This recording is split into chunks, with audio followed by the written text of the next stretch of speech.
Welcome back. My name is Tim Marshall, and I am the author of Joyful Now.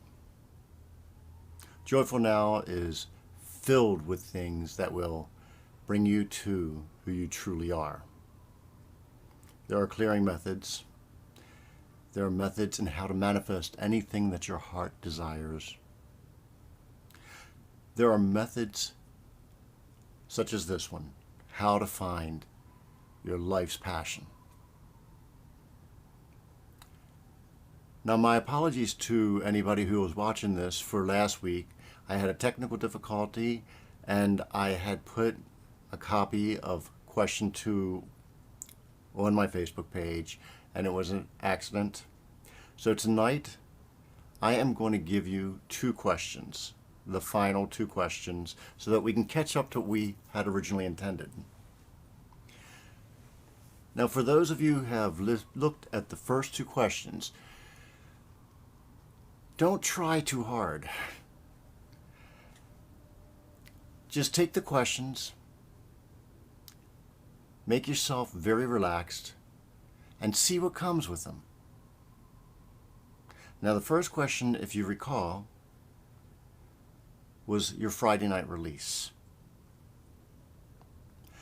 And these are just items that you did to feel good about yourself at the end of a long week. Perhaps it was a way to relax. Perhaps it was just a way to have fun. Whatever it was at the end of your week, make sure you review that and you really take good notes. Now, though I'm giving you 2 questions tonight, I want you to separate them in your thoughts. I want you to take one at a time and work it completely out before you go to the second one. Now, it's okay to look at them both at the same time, but please use one at a time on your notes and in your thinking process. This is really crucial for putting it all together. So let me begin with a little bit more on living out your passion. You see, this is what you call life's purpose. And this is not a static thing. You came with so many purposes into this world. And what we're looking for is a thing that is your passion and your deepest heart's desire. There's something out there that you would really thrive on. And we want to find what that is. It could range in so many different directions because we are all unique in this world. We bring our own gifts. And that's what we're looking for, is the gift that we have to give to the world that we can thrive through. Now, I'll reiterate something that I put on the other films, and that is living out your passion is waking up excited about what you are going to be doing that day. Really feeling good about going and making your living or going to work, whatever this amounts to. When you live out your passion, work and play are one and the same. It's quite simple that way. And to tell you the truth, it's right there on the surface of who you are. It's always been there, only it's been in the subconscious mind. And that's what we're reaching for. We're reaching for that subconscious mind. We're reaching for those innermost thoughts. So question 3. Consider this question only if you've done the first 2. Question 3 is, think back in school or in college years, or even in your adult life. Think of a subject that you really went out of your way to learn. I mean, for some back in school, it might have been science or math or even English. It could be something technical like computer sciences. Think of something that you really went out of your way to learn, a subject that you really grasped, something that really drove you when you grasped it, and something that you persisted in your studies or your however you learned it. Some people learn just by doing things, and that might be it. Now again, I want you to take this question into silence. Watch your breathing and get very relaxed, and then ask yourself, what is it that I went out of my way to learn? What is it that I studied? What is it from school that I gravitated to? The subject. What is the subject that I really got into? Now we'll go back to question 2 about your hobbies. Now the hobby is something that you could lose yourself in. It's something that when you got involved with it, you forgot the rest of the world. Again, I'm just trying to expand upon the idea of the question itself so that you might get a little bit more out of this by going back. And make sure you take really good solid notes, because that's where the power is. When you're writing these things down, you're writing down ideas that are coming out of the subconscious. So really put your heart into this. I want you to get out of this what you're supposed to get out of it. Question number 4. Now again, this is to be separated from all the others so that you have notes that are just for this question. This one relates to the conversations you've had. What kind of conversations do you gravitate to? What kind of conversations fill you up? Think back. Think to your conversations at work. Think to your conversations at church or wherever. Think about what conversations you really got involved with. And I want you to note down the subject themes of these conversations. You don't have to write down the conversation. But if you talked about spirituality and that was drove your wheels, then write down spirituality. Okay, so we're looking for themes from your conversations. So take it into the silence. What are the conversations? What is the theme of the conversations that you get involved with? Now let me stress here, don't try to force this. Take the question into yourself, go into silence, and see what comes of it. The subconscious works in this way. As soon as you quiet your mind, the question that you place into your mind generally bubbles up to the surface.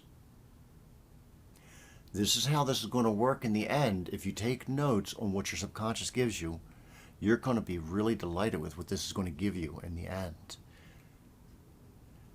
And video 5 will be up and coming within the next 5 days. As soon as I have it prepared, I'm going to put it online so that you can use your answers and work this material. After I do this, it'll be a couple more days before I can actually put together the process film. But that will follow shortly. So now you have all 4 questions. Take each one individually. Make notes individually for each of these questions so that you can get the very most out of this material. Now I'm really excited presenting it to you because I know some of you are going to get it fully and it's going to lead you down a new path of life. And once you start living out your passion, you can see how I'm so passionate about this stuff. It's miraculous. It fills up every single part of your being. So take this, take good notes, watch the room again if you need to do it again, but make sure you get each question answered for itself. And these answers should be coming from the subconscious. So when you ask yourself, what is your Friday night release?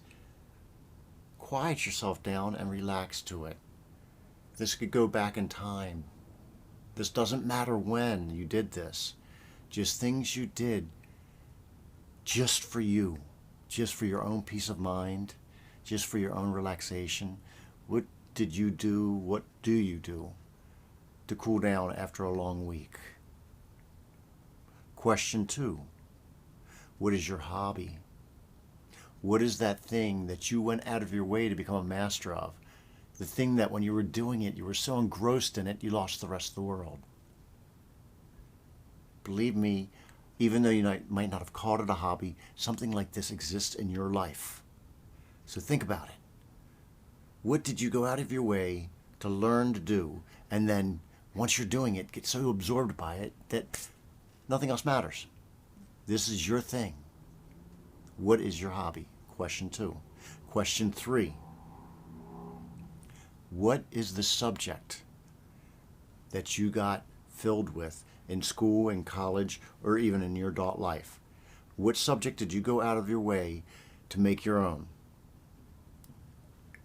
This is just subject matter.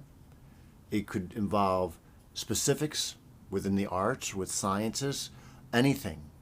What did you study on, and what did you find yourself really getting involved with in your studies or in your readings? Now, again, do not make this hard on yourself. This could have been just a subject matter that you picked up in books that really thrilled you to read. I want you to be easy with yourself when you ask this question. Delve it deeply. This is supposed to come from your subconscious, and the harder you try, the more the ego will put into it. You want to get your subconscious answers on the paper.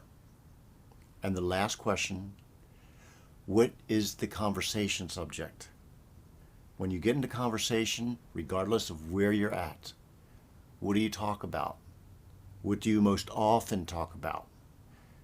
What kind of conversations draw you in? There's something that you really enjoy.